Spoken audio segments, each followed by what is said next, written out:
I think we're living in an age where, anything can become viral quickly. Does it have what it takes to last? And what it takes for something to last has to be rooted in meaning, and it has to be rooted in authenticity. It won't last. Human beings are not aliens. We're not all of a sudden going to bait to every trend. Yes, there is this thing that's happening now that everyone needs a hook for their food, or something's got to be trendy for the moment. Even at Nala, my team will come to me and say, what is the hook? I'm like, guys, there is no hook. It's good food for any mood. Marhaba, I'm Janan Farhat. And I'm Derek Zeno from the Al-Qasimi Foundation. Welcome to C-Suite Talks, a podcast about what it really means to lead. We're talking to the people behind the titles to hear their stories, lessons, and a few surprises along the way. Because leadership is more than just the corner office. It's personal.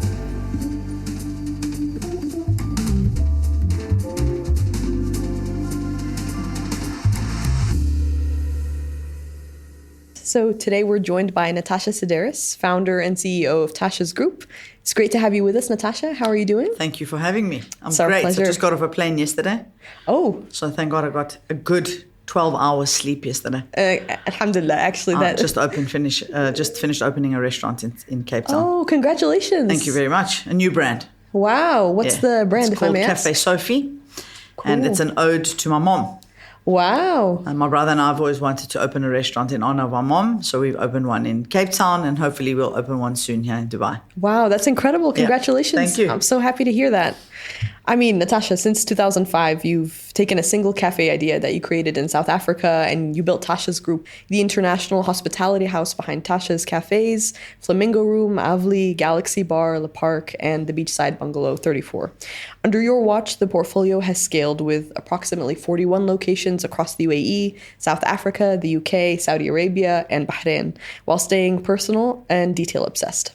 Very detail-obsessed. Very detail-obsessed, yeah. And here in the UAE, you're also growing fast and doubling down on talent pathways and also brand storytelling. In 2025, you shifted gears and you've announced 8 new MENA locations. You've entered Saudi Arabia and now also signed a 100 million dirham joint venture with Arada to roll out 10-plus high-end concepts across the GCC, including new UAE sites for Tashas in Al Ain, Sharjah, and Nadishiba. So today I just wanted to explore with you how you design craveable places and, of course, build teams that care while using the UAE as your launch pad for global hospitality. Well, if I was feeling horrible about myself, you made me feel very good. Pat myself on the back. I'm very hard on myself. You read me a very nice intro, so now I feel great. I'm glad to hear. It's a great start to the week. This is incredible. You have so many restaurants, so many cafes. A bit slow. I'd say, 2005 is 20 years, 41 restaurants. Mm-hmm. So that's two a year. Mm-hmm. Which for a lot of groups, they'd say that's just far too slow. Mm-hmm. For me, it's been really about considered growth. And even now that we're scaling up, making sure that the locations we choose are absolutely spot on. So we're doubling down, as you say, on growth. But up until this point, it's really been very slow, very considered, and making sure that every location is perfect. And now that we've got a head office infrastructure that's a lot more complex and there's a lot more layers, I think we're very well positioned to scale in a much more accelerated way. In terms of the numbers, but also making sure that we choose locations that we know, and it's never a guarantee. In the hospitality industry, there's always casualties. We've been very blessed. We've opened 43 restaurants, so we've only closed 2 in 20 years, which is unheard of. Wow. Normally, for every 10 you open, 2 or 3 will close. We haven't had those stats. We've had very, very, almost 99% success rates. So even with the stores and the locations that we're signing now, we need to make sure that they're going to work. We hope they are. That's incredible. And I heard that you're planning on opening one in Ras Al Khaimah. We are opening one in Ras Al Khaimah very soon. Wow. Yeah. And can you tell me, when you scout a city, what single detail captures your attention and tells you that a concept will thrive there? I don't think that it's a single detail. I think it's a numerous things. One, does it have the population? 2, does it have the population that can afford the products? Because most of our brands are premium. In fact, all of them are premium. Even Nala, next door to where we're sitting now, is premium fast food. So is there affordability? Can they spend? What does the competition look like? What does the landscape look like in terms of competitors? Are we getting in early and having to then wait a little bit, which is like, I'd say, the case for Flamingo Room in Abu Dhabi. I think fine dining and high end in Abu Dhabi still has to mature. So we know that we got in a bit early. I think in a year we'll see that turn. So there's a number of factors. And then I suppose a big part of it is also gut feel. Like, do I get a great feeling when I'm there? Do I want to spend time in the city? Because I also don't want to open in places that I don't like. So all of the Emirates that we're opening in, the Ras Al Khaimah, the Sharjahs, the Al Ain, I love them. I enjoy them. I just said to your team, aren't they lucky to be living in Iraq, surrounded by that beautiful water that you can actually see while you're driving around, a lot more laid back, less traffic. Yeah. So I think it's a number of things. And then, of course, the location within the city that you're going to or within the country that you're going to then has to be considered. Are there businesses around it? Is it in a suburb? Is it convenient? Are people going to be able to park? All of those things you have to take into account. There are very few sites that tick every single box, but let's say there's a criteria of 10 or 12 things. If you manage to tick 80% of them, then you've got a good chance. Yeah. Nothing's ever guaranteed in business. Of course. Everything's a risk. But I mean, so many hospitality, like the hospitality industry in Ras Al Khaimah itself is booming, and we need more brands like that are provided by Tashas Group. And we're very excited to see how it comes to fruition. Thank you. I'll be sure to go with Derek and the team and get a coffee or a sandwich. We'll be waiting to host you. Delighted. Thank you. All right. So we're going to begin our 15-minute conversation about now. I wanted to ask you, Natasha, could you walk us through your morning? So maybe from the time that you wake up to how you focus your energy for the day. Very difficult not to be on your cell phone as you wake up. But I have tried to adopt a discipline where I leave my phone in the kitchen in the evenings. And then when I wake up in the morning, not to look at it for at least the first 30 minutes. I may not look like it, but I do try and cycle every morning. I've got a stationary bike at home, and that's a quiet time. If I'm really busy, and then I might need to take calls while I'm on the bike. Decaf espresso. I stopped drinking coffee 4 years ago. It just wasn't gelling with me. I was sleeping well, but I'm pretty highly strung, and I do strive for perfection. And I think the caffeine was just adding an extra edge that I didn't need. My team definitely didn't need. And then I'm out the door. I do most of my prep work for the day, the night before. And I tend not to work a lot at home. I either want to be in the stores or here at the academy or in my office. And really that's my morning. It's a quick decaf espresso, shower, spend 30 minutes in the flat just pottering around, have a quick cycle, and then leave. So I think within the hour, I'm out of there. Around what time would you say? For most days, I'm out of the house by 8:15. Okay. Because I'm an early riser. Bright and early. Yeah, I'm an early riser. And of course, you have your mornings. You have a morning routine for usual, typical work days. But do you have any morning ritual that you do before an opening? No, just get up. There's no relaxing. There's no cycling. There's no time for a decaf. Get up, jump into the shower, change, and go straight. So I just finished my opening now in Cape Town. I was there for a month, opening and closing that restaurant. And I think when you living in the combat of, and I call it combat because it is like you really are tackling a lot of different things on a daily basis. You don't have time to zen yourself, have a cycle, and have a quieter start to the day. You almost want to get there early before everyone else, making sure that you're putting in the standards. And that's typically how I've done all my openings my whole life. Boots on the ground in the store. Yeah. Get it up and running immediately. Exactly. Well, if I'm not there, my brother's there. Okay. Just spoke to him. I hope he's doing well.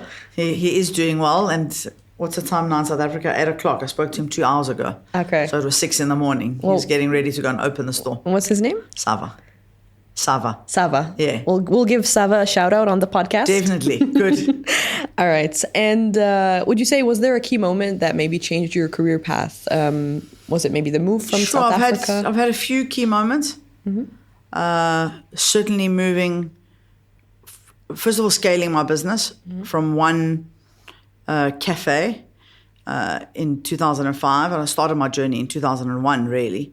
But 2005, the start of Tashas and Tashas Group, and then realizing that we had the recipe to scale and open 1, 2, 3, and 4 and be able to replicate it in a meaningful way. So that was a pivotal moment. Selling 51% of my business to famous brands and then buying it back. The buying back was obviously a massive highlight for me because now I own the business 100%, my brother and I. And definitely moving to the UAE, taking, South Africa is a third world country, unbelievable place to live, and has been very, very instrumental in my success. But making the move from a third world country, exporting your brand to a first world country like the UAE and then making a success of it, certainly was a pivotal moment. And in many ways, I think we've just been laying the foundations for what's yet to come. I think the group and its brands have potential to scale really around the world within their niche. So whether it's a bar that we're doing or the cafes, which is Tasha's and Cafe Sophie, or the more elevated dining, bungalows, flamingos, avlis. Now recently we're going to open a new one called Arlecchino, an Italian. So I think, we've been laying the foundation. I think it's just the start. So my team better get ready for a lot more work. That's awesome. And would you say what would you say is the most underrated skill that's helped you advance and open all of these new cafes and restaurants? Well, you know that I didn't go to business school. So I studied psychology. Wow. So I would say the ability to deal with different people at different levels on different subjects is certainly a skill at a CEO's level who's hands-on. I mean, I think there are many CEOs who are in more corporate environments that don't have to be so involved in the detail. I think as a CEO in the food business, you can't be hands-off, and you are going to deal with, whether it's dealing with a chef or a scullery or someone in finance or a managing director, you need to be able to deal with those people. And then there's lots of different personalities. Yeah. Well, you are the brand, so that makes a lot of sense. Thank you. All right, so we're gonna transition now because we've covered some of the serious stuff. For a quick detour, welcome to our wheel of questions, where the wheel sets the direction. I said I have to win something on this wheel. You win a couple of questions. Okay, but yeah, let's go. Are you ready to give it a spin? I'm ready. Let's go.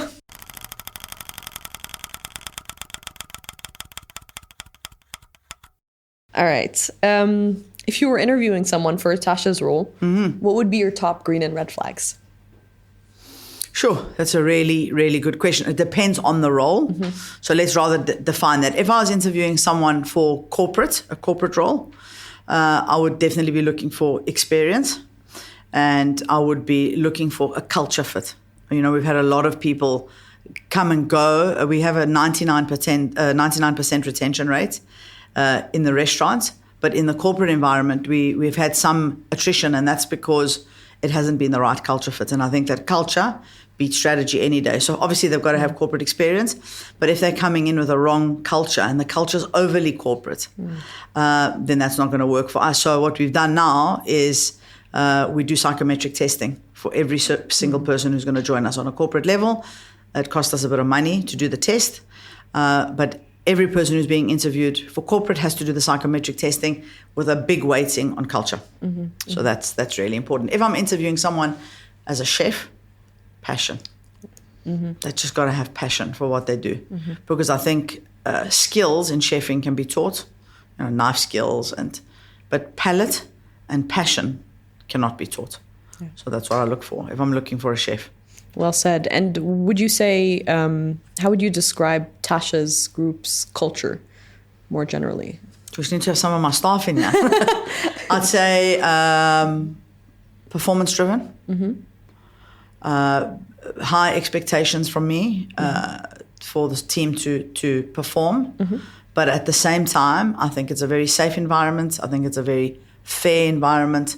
I think if you had to ask people, do they enjoy working for the group? For the most part, I think that's a yes. There's times where we need to push hard, but there's also times where we take the pressure off. And I think that balance of pushing and then taking the pressure off is really important. If you don't push people, they become complacent and they get bored. If you overly push people, they're going to get burnt out.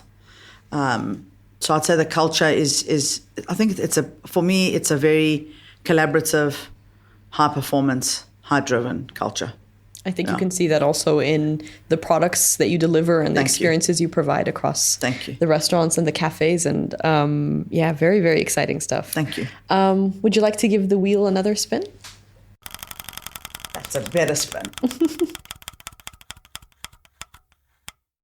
What's the best piece of career advice you've ever received?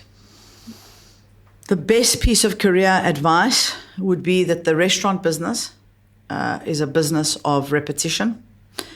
And if you are going to get frustrated with the fact that you have to keep repeating yourself to get the right standards, then you're probably in the wrong business. And the reason I'm giving this as the best piece of advice is because my dad was a restaurateur, and he arrived at a restaurant that I owned pre-starting the Tashas Group. I owned a franchise called Nino's, and I was frustrated and irritated and huffing and puffing. And he said, sit down with me. He said, what's wrong? I said, I have told these guys to do this 1,000,000 times. He says, if you want to make your life easy, accept that this is part of the game. And for you to get the standards that you want, you're going to have to keep repeating. And it's the same today. So 20 years later, it's about repetition.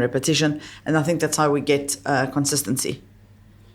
And have you found yourself maybe passing this advice along to your team? Definitely. I passed it down to my franchisee who owns Cafe Sophie. And I saw that she was totally exhausted and totally frustrated. And I sat down with her and I said, Liesel, you have to make friends with the fact that this is going to be your life. And stop resisting it. Stop resisting the fact that it's going to be long hours. Stop resisting the fact that you're going to tell your staff 1,000,000 times to do the same thing. This is what makes us who we are. It's the repetition and the constant striving for perfection and excellence, which makes the difference. It's when you stop repeating yourself and you stop pushing for excellence that the standards drop. And you lower the bar. Exactly. All right. Would you like to give the wheel another spin?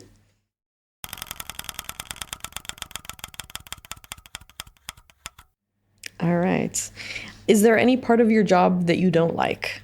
And give us some context. I don't like the corporate work. I have to be honest. That's the stuff that I love are food, interiors, marketing, and people.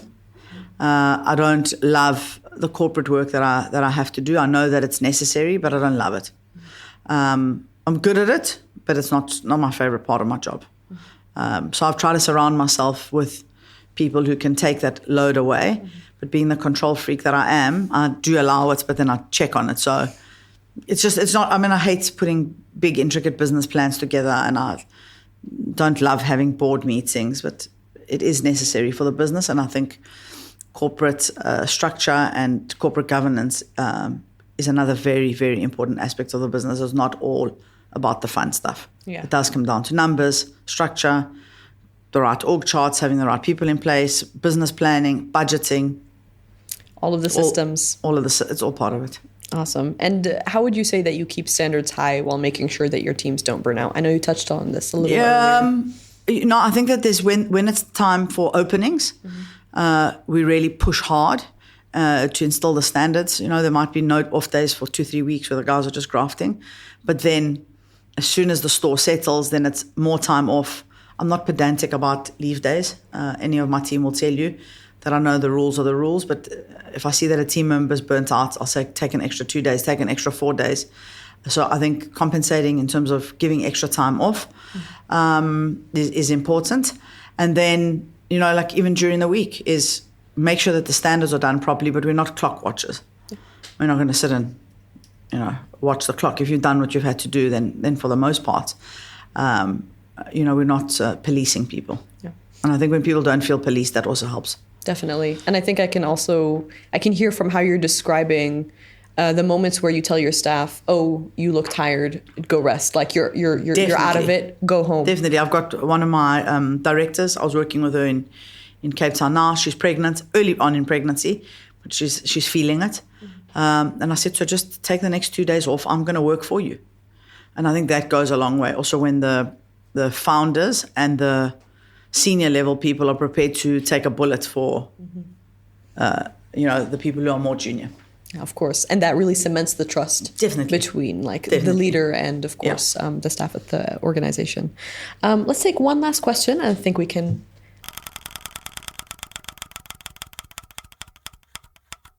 Okay. If you weren't running Tashas Group, what would you be doing? I'd be running an interior design company. I love interiors. I'm absolutely obsessed with them. I think much to my interior designer's dismay, we've been working with the same unbelievable company for many, many years, Vahal, and they're almost like family, Nadine and Deerwald, and I think that I drive them crazy with my involvement. My brother studied interior design. He's a qualified interior designer, and my mom was obsessed with interiors, and she was an artist, so I absolutely love interiors. But I mean, I get to do it anyway. I'm very blessed with my work because I love food and I get to work with food. I love people. I'm with people every day, and I love interiors and I get to work on it. But if I was totally divorced from the food business, I'd probably be designing homes. Maybe not restaurants. Places that people can call their own. Exactly. Yeah, but I can see that even with the restaurants and cafes, everyone brings such a different experience. Thank you. It's a big team effort with us and the designers, but they are super, super, super, super talented. Their business has flourished here in the UAE. I'm huge, massive respect for them. They're top. Really top. Yeah. No, clearly they very much are. And honestly, you're building restaurants that feel like destinations, but also community anchors. They bring people together. You're not just having a meal. I'm so happy you said that, because when I started Tashas in the early days, I wanted it to be a place of connection. We had no Wi-Fi, and it's on purpose because I didn't want people to come in and be on their phones. I wanted them to connect with each other, connect with the staff. I wanted it to be a place that if you were feeling down, you walked in, and it still is that way, the staff would recognize you and you would feel better about your day. Or there'd be another regular customer there that you'd recognize. And it would be a place where people really connect and come together. And I think the world is becoming a lonelier place because of social media, because of technology. People are becoming a little bit more isolated. And if my restaurants can be a place for connection, staff to connect, customers to connect with staff, and customers to connect with each other, then I think we've done something amazing. It's not just about the food. Yeah, and getting people off of their phones is such a challenge. Exactly. But I think that becomes easier when enjoying food becomes part of that experience. Yeah. You're savoring the food, you're enjoying the atmosphere, you're having a nice conversation with loved ones, family or friends, or even, maybe your colleague in your company. So looking ahead, Natasha, what legacy do you hope Tashas Group will leave for the next generation of hospitality leaders in Ras Al Khaimah and across the UAE? Have we created opportunities for the teams that work for us? For me, I could sell my business today and probably retire. I'm 50 and go live on a Greek island somewhere. And a lot of people have said to me, when is enough? And for me, I want to leave a legacy of growth. I want to know that the person who worked in the scullery had an opportunity to be a manager. And then the other legacy is, are people still going to frequent us for years and years to come? Are your children going to love coming to Tashas and to the rest of the restaurants? And I think that's a testament to a true legacy restaurant. Tashas is 20 years old. Flamingo Room here in Dubai is 10 years old. 8 years old. The Tashas here is 10 years old. I mean, I've got people who were in their 30s who've had kids, and now their kids are firm supporters. So for me, that is a testament to whether we've built something really successful. So we're going to open in Ras Al Khaimah. People will come and support. Our generation's going to come and support. So that's really important. Because then you know that you're doing something that's not viral, on trend for the moment. Is it good food, long-lasting? Are the experiences long-lasting? Is the service authentic, very authentic? It has to feel real. Mm-hmm. I think we're living in an age where, anything can become viral quickly. Mm-hmm. Does it have what it takes to last? And what it takes for something to last has to be rooted in meaning, and it has to be rooted in authenticity. it won't last. I mean, human beings are not aliens. We're not all of a sudden going to bait to every trend. Yes, there is this thing that's happening now that everyone needs a hook for their food, or something's got to be trendy for the moment. I mean, even at Nala, my team will come to me and say, like, what is the hook? I'm like, guys, there is no hook. It's good food for any mood. And every plate has got to be delicious. And someone can come in and eat something really greasy, or someone can come in and have something really healthy. What's our hook? Is that it's fast, And I think the more we stay away from trends, the bigger chance you have to last. And I think that's what makes Tashas Group stand out, actually. Thank you. Because so many restaurants now feel the same. You visit them, it's like any other place. But Tashas really leaves a mark on its customers. And I really feel so much better about my day. You give me a lot of compliments. Thank you. My pleasure. We're about at the end of the conversation. At its heart, Tashas Group has always stood for creating opportunity through creativity and also embracing responsibility for every detail of the guest experience. And I can see that in the lovely bouquet of flowers that's sitting on this table here. Natasha, thank you so much for your time, for your candor, and also for telling us a little bit about your playbook with running Tashas Group. Thank you very much, and thanks for asking such nice questions and also giving me so many compliments. Thank you. My pleasure. Thank you.